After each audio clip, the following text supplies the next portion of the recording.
جیسے ہی ماہم زارون کو شفق کی طرف بڑھتا ہوا دیکھتی ہے تو پریشان ہونے لگتی ہے اور راشد کو کال کرتی ہے. راشد کو کہنے لگتی ہے کہ راشد آخر تم کس بات کا انتظار کر رہے ہو, کس بات کی دیر ہے, کچھ نیا کر کیوں نہیں رہے, اب ہمیں جلد سے جلد کچھ کرنا ہوگا.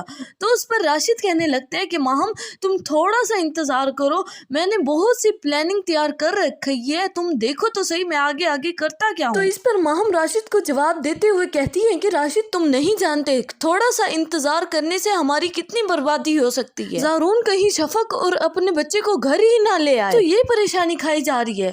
اس پر راشد کہنے لگتا ہے کہ ماہم تم یہ پریشانی چھوڑ دو, بس ایک بار بچہ میرے ہاتھ لگنے تو شفق خود بخود میری ہو جائے گی. آپ جانتے ہیں کہ ماہم نے تو ہمیشہ ہی ٹھان رکھی ہوتی ہے کہ شفق اب اس گھر میں دوبارہ کبھی نہ آ سکے. یہی گمان کرتی ہے کہ اب کچھ ایسا نیا ہونا چاہیے کہ زارون بھی اب شفق کی طرف دیکھنے سے اجتناب کرے. تو ناظرین, زارون راشد اور ماہم کی یہ ساری پلاننگ تیار کرتے ہوئے سن لیتا ہے اور حیران پریشان ہونے لگتا ہے کہ اچھا یہ پہلے بھی شفق کے ساتھ سب کچھ کیا دھرا یہ ماہم کی پلاننگ ہے. وہی میں حیران ہو رہا تھا اور سوچ رہا تھا کہ شفق کو ایسی لڑکی بالکل نہیں لگتی. ماہم اور راشد کے درمیان یہ ساری باتیں سنتے ہی آ کر کمرے میں غصہ ہونے لگتا ہے اور ماہم سے ناراضگی کا اظہار کرنے لگتا ہے اور کہنے لگتا ہے کہ ماہم مجھے تو پہلے بھی تمہاری ایک اصلیت معلوم ہو چکی تھی کہ زین میرا بیٹا کس وجہ سے ہسپتال میں داخل ہوا ہے, باقی بھی آہستہ آہستہ تمہاری ساری اصلیت سامنے آتی جا رہی ہے. لیکن ماہم تم ایک بات یاد رکھنا, شفق کا گھر برباد کرنے میں سب سے بڑا ہاتھ تمہارا تھا,